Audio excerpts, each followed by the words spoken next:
Hello, everybody, and welcome to History/Law Bite number 338, dated January 25th, 2021. I'm Walter, your mobile historian and blue-collar scholar. Thank you so much for tuning in today. This History/Law Bite is entitled The Voting Rights Act of 1965, Sections 3, 4, and 5. Before I begin, however, I'd like to formally invite you to subscribe to my YouTube channel, Juarez Lee Shelton, M.A. And in addition to that, please also click on that little notification bell immediately to the right of the subscribe button. In doing so, you will receive notifications when I post new, exciting, and enlightening videos in history, law, political science, theology, and philosophy. Thank you so much in advance. Again, this video is entitled The Voting Rights Act of 1965, Sections 3, 4, and 5. This is the second video I have made on the Voting Rights Act of 1965, the first video covering previous sections of that act. So, the Voting Rights Act of 1965, for those who are unaware, is a monumental federal civil rights law outlawing discrimination in voting based on race, color, and language minority, and thus facilitating participation in federal, state, and local elections. All right? In enforcing the 15th Amendment to the Constitution, it enables the federal government to pursue litigation in instances where claims of discriminatory voting practices have been asserted, as well as oversee, review, and even veto certain state and local election laws and procedures when claims of discriminatory practices have been successfully pursued in court. This is known as preclearance. The Voting Rights Act also enables individuals to pursue private suits. Additionally, contrary to misguided beliefs, the Voting Rights Act does not confer the right to vote upon anyone, but instead forbids racial/language discrimination in voting and provides several mechanisms for enforcing and protecting that right, the right to vote, for everyone, regardless of race, color, or language minority group. Since its passage and signature into law in August of 1965, the Voting Rights Act has been amended several times, specifically in 1970, 75, 82, 92, and most recently in 2006. Several primary features are as follows. The Voting Rights Act serves to, number one, prohibit the enactment of any election law to deny or abridge voting rights on account of race or color. Number two, suspend all literacy tests in states and counties that used them and where less than 50% of adults had voted in 1964. Number three, prohibit the enforcement of new voting rules or practices until federal reviewers determine if their use would continue voting discrimination. Number four, assign federal examiners to list qualified applicants to vote and to serve as poll watchers. Number five, authorize the Attorney General to institute civil actions to seek enforcement of the act. And number six, prohibits any person acting under color of law or otherwise from intimidating or denying any eligible person from voting. Though the Voting Rights Act has 19 sections in total, for the purposes of this video, we will cover sections 3, 4, and 5. Beginning with section 3C, this section remains the only operative part of the Voting Rights Act where preclearance remains possible. Preclearance is an effective veto power given to the federal government through the Voting Rights Act over voting laws and regulations in covered jurisdictions. Before these locales can change anything in their election practices and procedures, they must be pre-cleared by the federal government, the U.S. District Court for the District of Columbia or another federal court, all right? As a result of the Supreme Court's Shelby County versus Holders decision in 2013, the coverage formula in Section 4B, which we'll get to later on, was declared outdated and unconstitutional. Thus, the jurisdictions covered in 4B were no longer subject to the preclearance that I just discussed, all right, and the requirements of it, which are contained in Section 5, which we'll get to later on. With those sections out of action until Congress adopts a new coverage formula, Section 3C is the Voting Rights Act's only provision in which regulatory preclearance remains possible. Contained in Section 3C is a bail-in condition, whereby jurisdictions that were outside of the coverage formula for Section 4B, again to be covered later on, could be added for federal preclearance. With Section 3C, if these jurisdictions have been verified to have discriminated against voters contrary to the language in the 14th and 15th Amendments to the Constitution, they can be ordered by the federal courts to have any future changes to their election laws pre-approved by the federal government. Preclearance, okay? To be bailed in by a federal court, however, it must be proved that the jurisdiction enacted or operated a voting practice or procedure with the intent to purposefully discriminate, something that's not exactly that easy to prove. Although both Sections 3C and 5 both contain preclearance language, they differ as to how it is to be implemented. I will explain. Before Shelby County versus Holder in 2013, jurisdictions under 4B coverage that require Section 5 preclearance could bail out of said coverage under Section 4A as long as they met certain conditions. We'll discuss those later on. Conversely, jurisdictions which are bailed in under Section 3C are subject to the preclearance requirement as long as the court orders it. Legitimately and theoretically, under that logic, that could be as little as a year or as long as 50 years or more. That's totally up to the court. Additionally, under Section 3C, and again to the discretion of the court, jurisdictions that are bailed in often are only required to have certain voting changes pre-approved, like polling places changes or ID laws or redistricting plans, okay, individual aspects of voting procedures or voting laws, okay, whereas places that were subject to Section 5 preclearance before Shelby County had to have all of their voting laws and procedure changes approved by the federal government, all right? They could not implement them without getting the federal government's seal of approval. With these things in mind, it is clear that Section 3C bail-in preclearance is not a true equivalent or alternative to Section 5 preclearance, which is only operative for jurisdictions under the coverage formula of Section 4B, which is, like I said, out of action right now, thanks to Shelby County versus Holder in 2013, as well as Congress's lack of ability to have passed an updated coverage formula since that Supreme Court decision. Because of the burden of proof requirements that the jurisdictions have engaged in some type of intentional discrimination, it is no wonder why Section 3C has been so rarely used throughout its history. All right?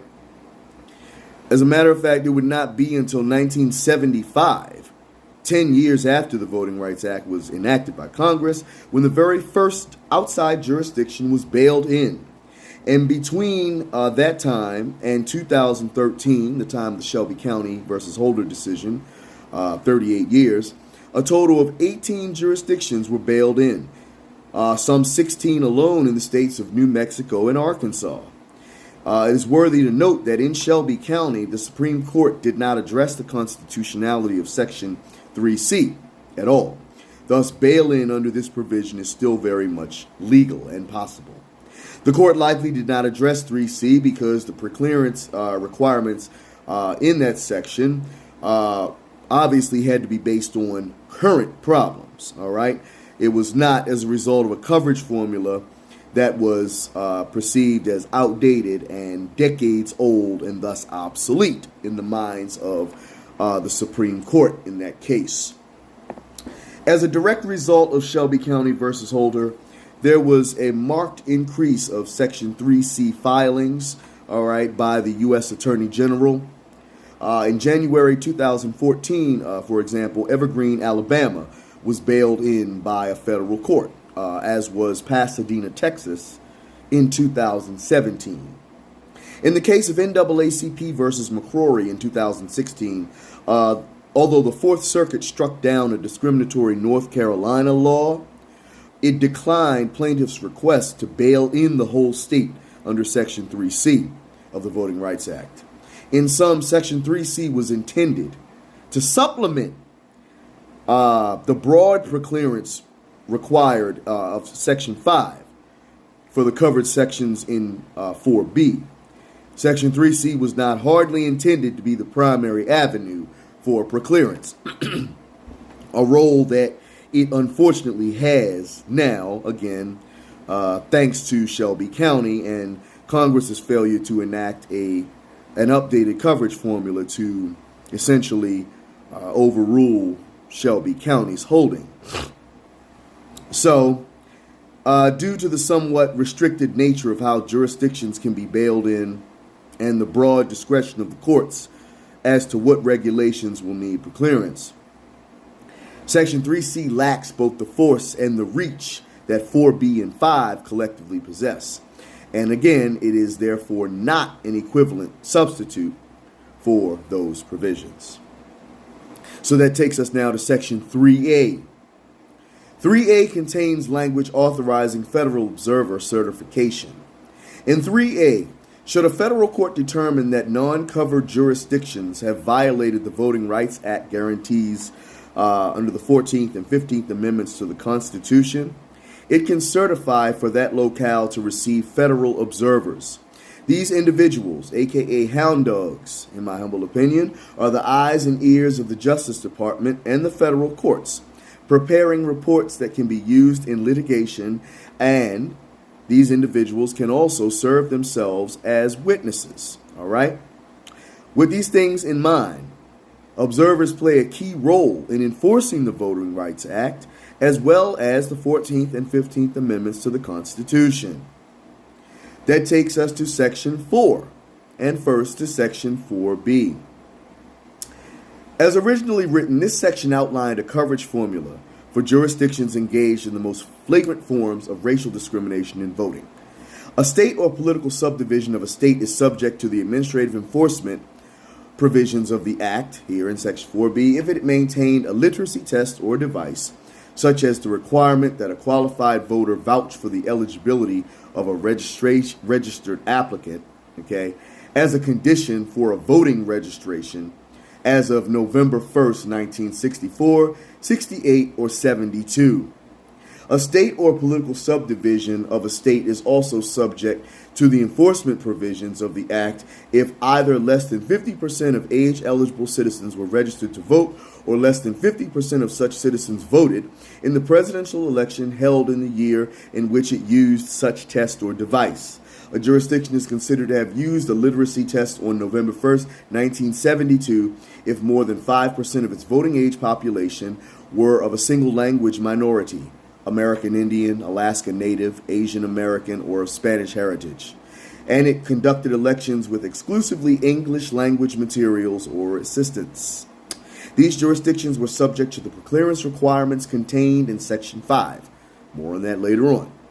As originally enacted in 1965, the covered jurisdictions were as follows: Alabama, Alaska, Georgia, Louisiana, Mississippi, South Carolina, and Virginia, and subdivisions, mostly counties, in Arizona, Hawaii, Idaho, and North Carolina.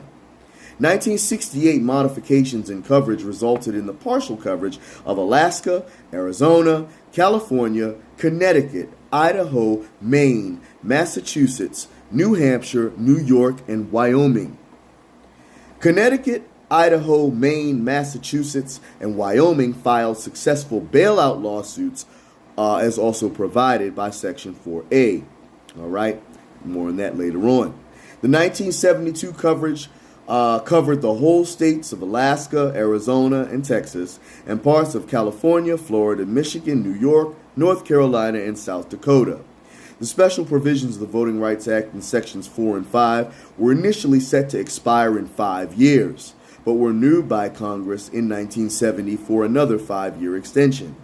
In 1975, these provisions were renewed for another 7 years, and the most recent coverage formula updates were added at that time. All right, This was the coverage formula that was struck down in Shelby County versus Holder as viewed as being outdated and having no logical or connection to the present day whatsoever. No logical connection to the present day. All right. The next renewal took place in 1982, and the special provisions at that time were extended for 25 years. The most recent renewal took place in 2006, giving it another 25-year extension to 2031. There were no updates made to the latest coverage formula at the time of the 2006 renewal, which was signed into law by President Bush. All right. So they maintained the original 1975 coverage. All right. With each of these renewal times of these special provisions, additions and amendments were added to the Voting Rights Act to accommodate for the changing needs of the eras. Section 4B's coverage formula was controversial from the beginning, as it subjected only certain states to stringent federal preclearance outlined in Section 5. Those jurisdictions had to obtain approval from either the U.S. Attorney General or the U.S. District Court for the District of Columbia. All right. Section 4B remained a fully functional part of the Voting Rights Act until the U.S. Supreme Court's decision in Shelby County versus Holder in 2013. That case would hold the coverage formula in Section 4B unconstitutional. They reasoned that it exceeded congressional power under the 14th and 15th Amendments and violated principles of state sovereignty because it was based on 40-year-old data having no logical connection to the present day. The door was left open for Congress, however, to adopt a new coverage formula based on current needs, but that, at the time of this recording, has yet to occur. Additionally, the court declined to address the constitutionality of Section 5.